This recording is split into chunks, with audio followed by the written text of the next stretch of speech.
Ricardo? Não, esse bloco tem uma parte, o próximo bloco tem só dois. Esse tem... Ah, tá. Pessoal, então agora a oportunidade de perguntar, opinar, palpitar, reclamar.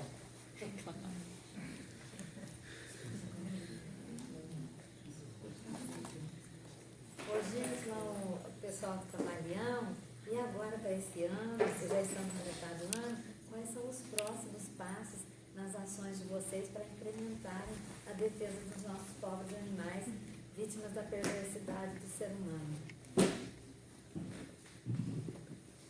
Obrigado pela pergunta. De nada. Bom, a gente está cada vez mais ampliando o projeto Bazar Vegan, que é uma forma de fortalecer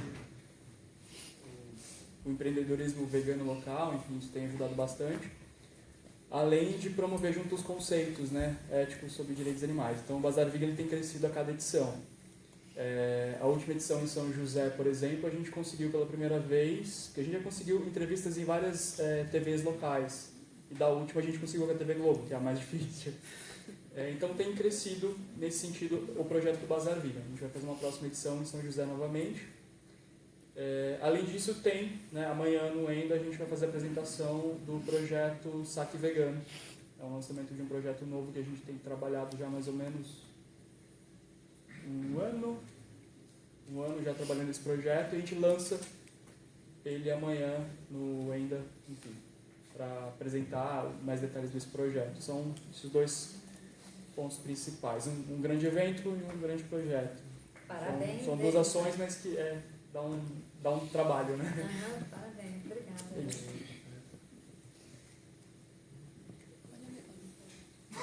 Microfone.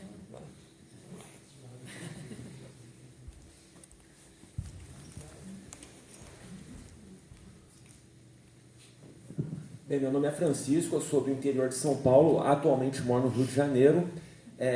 Novamente, acho que o Grupo Camaleão está de parabéns. Eu gostaria muito que lá na área 21, na região metropolitana do Rio, que um dia se faça um ativismo tão bom quanto o que vocês desempenham em toda a área 12, DDD 12, Vale do Paraíba, né?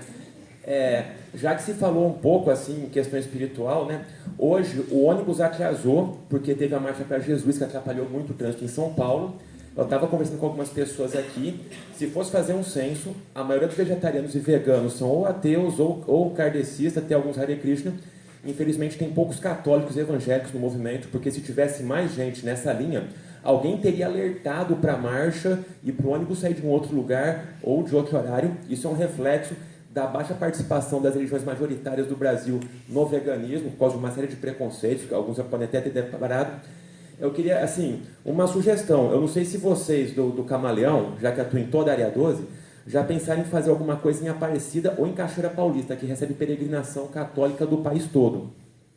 E quanto ao Compata, também estão de parabéns, mas eu, que como também participo de outros movimentos, eu também levanto a bandeira do software livre, eu só não acho muito legal oferecer aqueles projetos de lei em formato do Microsoft Word que aprisiona a pessoa em determinado software. Eu me disponho a discutir isso depois, mas essa é uma questão que também é importante, apesar de eu estar dando risada.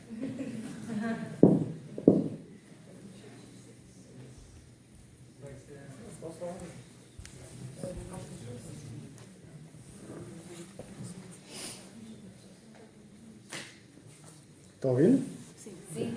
Só sobre, eu acho que vou deixar mais para o Douglas comentar na parte da área 12 que tu levantou. Sobre a questão do software livre, acho que tu sabe que eu também milito nessa bandeira, né? Só que infelizmente a gente não tem controle sobre tudo que a gente está fazendo na página. Põe o DOC e põe o DF também. Não, concordo contigo e te dou toda a razão, só que às vezes a gente tem outras prioridades que não essas, que precisam ser corrigidas, eu até agradeço, porque às vezes nem eu sabia disso. Então, eu acho que é bem válida a tua colocação, mas é por pura falta de tempo mesmo, que a gente tem trabalho voluntário, né? Então, nem sempre a gente tem condição de estar vendo todos esses detalhes aí, mas agradeço pela dica e vamos tentar melhorar essa parte.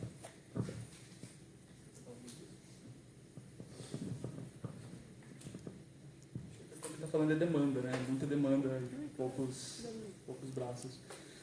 Sobre a Aparecida especificamente, a dificuldade que a gente tem é não temos voluntário lá e deslocamento mesmo. E custo, né? Realmente de ir para Aparecida, que é um pouquinho distante da onde a gente está principalmente, que é Taubaté, São José, ali, aquelas principais cidades. Mas recentemente a gente foi para lá para fazer uma entrevista na TV. A gente conseguiu um contato na TV Aparecida e já rolou algumas 2 entrevistas, isso recentemente, há uns 2 meses. Foi o que a gente conseguiu fazer para lá. E aí foi bacana porque a TV Aparecida ela é forte não só na cidade, mas ela também tem uma abrangência nacional. Uma das matérias foi em rede nacional, pela TV Aparecida, e outra foi num programa local da Maria Cândido, que é uma jornalista super conhecida, enfim. Então, em termos da cidade, o que a gente conseguiu foi mídia, até agora.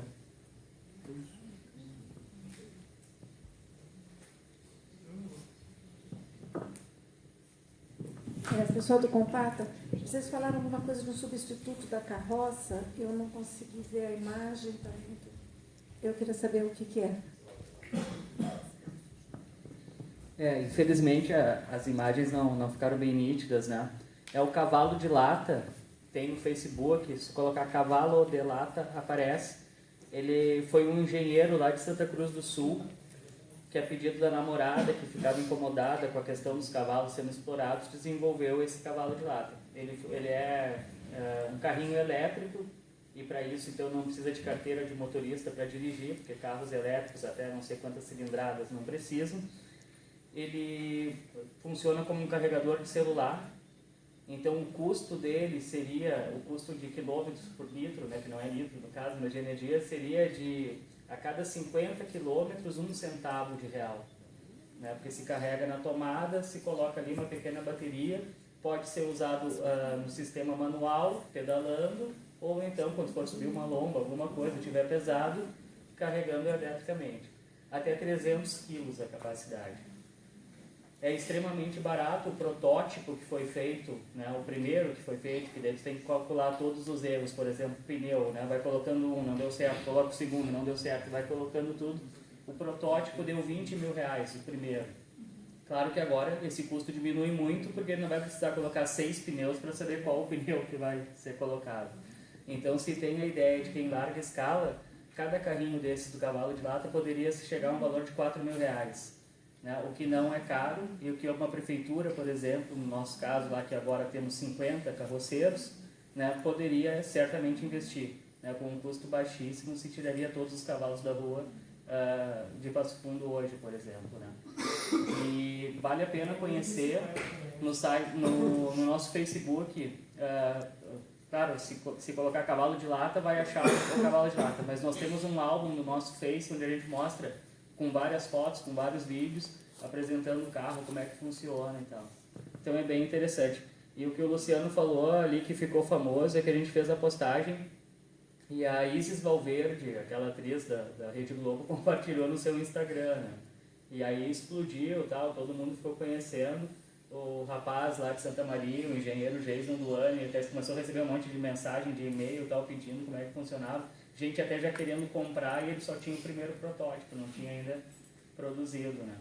Mas é uma saída bem interessante, né? E ressalto que enquanto a gente não conseguiu o cavalo de lata, que se lute também para que se extingua de qualquer maneira, né? Porque a questão financeira jamais vai poder estar acima da questão da vida. Né?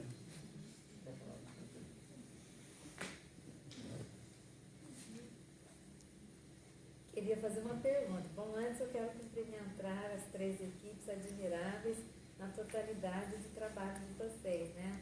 Agora a Casa e a Monique, nessas ações que vocês fizeram lá, dos animais, como é que vocês conseguem driblar a parte emocional, as duas? Porque é muito forte a ação.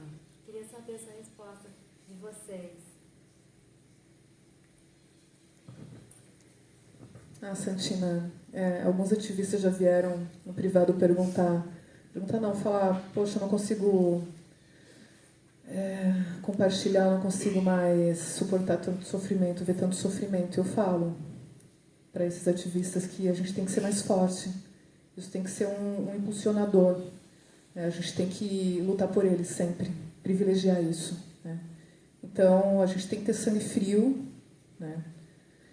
E fazer o que a gente tem que fazer. A gente tem a oportunidade de mostrar o que está ocorrendo e é isso que a gente tem que fazer, focar nisso, né? Por isso que eu sempre falo nos grupos, foco sempre. É isso. Bom, a casa ela já é mais forte que eu, né? Eu já sou mais emotiva. Então, eu choro bastante, fico com raiva, fico com vontade de matar um, na verdade. Mas, no final, a gente tem que respirar fundo, né? Porque se a gente deixar se abater, quem vai lutar por eles? Né? Somos nós. Então, a gente tem que manter firme. Por mais que a gente dê uma fraquejadinha, a gente vai, respira fundo, medita, e aí a gente volta de novo. Né? Muito obrigada. Eu queria saber de vocês duas também, porque eu não entendi muito bem como funciona a questão operacional, a organização dos grupos.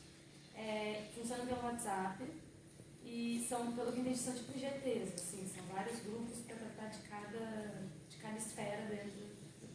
Mas aí tem que concentrar em alguém, concentra em vocês, porque eu acho que a ideia é muito boa, mas eu fico pensando assim, os grupos por si só, eles têm que se falar em algum momento. E aí tem um outro grupo sobre isso, uma organização, como que se dá isso? Fala se tem algum grupo que coordena todos os outros? Porque como que vocês fazem para os grupos funcionar? Tudo funcionar e dar tudo certo? Então, tem vários ativistas do Nação, né, que já são pessoas mais centradas e mais, que já tem um pouco mais, né, mantém mais o foco. Então, por exemplo, a Kel, quando ela está lá, alguém fugiu do foco de um grupo, ela, gente, volta aqui, vamos conversar disso aqui, esse grupo é disso. Às vezes tem outra pessoa que está presente no momento e puxa de volta, então tem que ser cada um de nós, né, que está presente lá no momento e coordenar isso. Essa divisão dos grupos foi exatamente para isso, porque se a gente monta um grupo só para falar de tudo, começa a virar uma bagunça. Cabe que a gente não resolve nada. Cada um falando de uma coisa o tempo todo, é a mesma coisa que eu começar a falar e vocês falarem todo mundo junto, ninguém vai entender ninguém. Então foi por isso a ideia da divisão também. Né? Por exemplo, um ativista lá do núcleo político puxa uma situação de CPI dos maus tratos na Assembleia. A gente mobiliza todo mundo do Nação e de outros grupos. Galera, vamos em peso, vamos presencialmente mostrar nossa força. E aí, que daí chama o grupo mídia também, né, todos eles.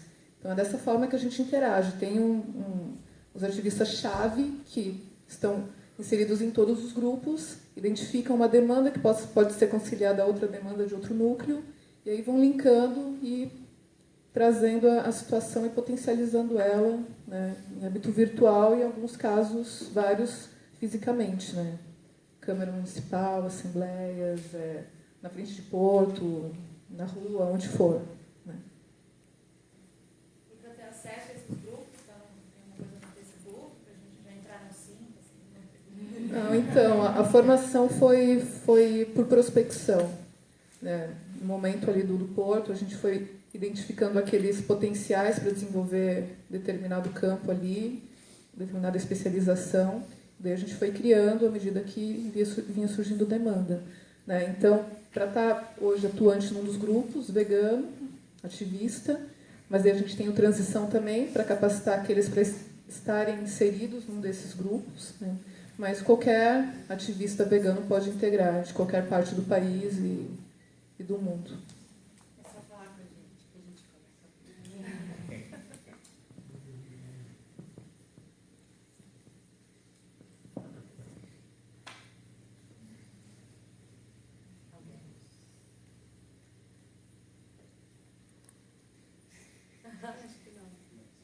Eu ia falar porque eu sou do Rio, né? Eu conheci a casa através da internet, através do WhatsApp, das ações que a gente faz.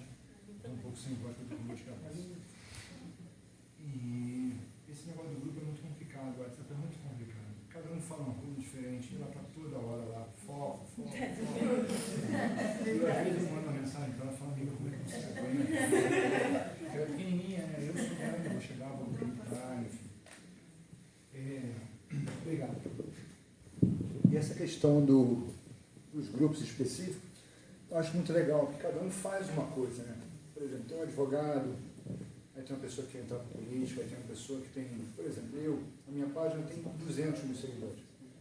Então, eu geralmente compartilho tudo de todo mundo. Se todo mundo me pede alguma coisa, eu vou e compartilho, porque eu não quero ter um enfoque, assim, eu não peço doação de dinheiro, eu não peço absolutamente nada. Eu só uso as minhas redes sociais para ajudar a causa animal. E eu me vi nesse grupo deles, assim, uma brecha. Eu acho que todos aqui, a partir de hoje, né, deveriam fazer algo parecido, porque a gente consegue alcançar muitas pessoas através disso, dessa forma, desse formato, entendeu? Então isso é louvável o que eles fazem. E fiz amigos pra caramba, isso. Agradeço demais a vocês. Tirar o papel.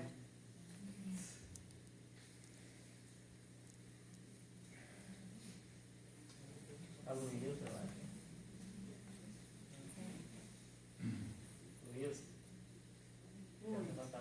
Eu queria perguntar para a Raquel, continua por volta de, são 30 grupos mais ou menos, né? Então a gente reduziu, a gente deu uma enxugada para a gente poder concentrar. Mas eu acho que vale divulgar para o pessoal, porque tem potencial. Isso. Não, a gente reduziu e agora esses grupos que foram diluídos, como eu digo, a gente está tratando no privado. Por exemplo, tem um religioso que agora a gente desenvolveu o Estelares, que é um grupo espiritualista, universalista. A gente já criou é maravilhoso, né, Bruno? E está se concentrando aqui em São Paulo, reuniões em São Paulo, né? E a gente vai ter a Marcha pela Compaixão, reunindo representantes de várias religiões, né? Com a Eline Bellier, a Maga da FAO, né? Todos parceiros de todos os grupos, assim, né?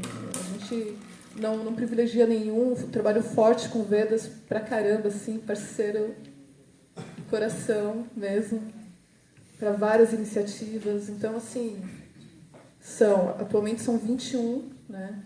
E a gente está concentrando forças naqueles que estão avançando, principalmente legislativo, jurídico, mídia, né? E o Nação que não para, né? Cada mês um ato na Paulista e na frente de Porto, onde for. Já foram uns 15 minutos. E do coração ao caralho. Tempo voa.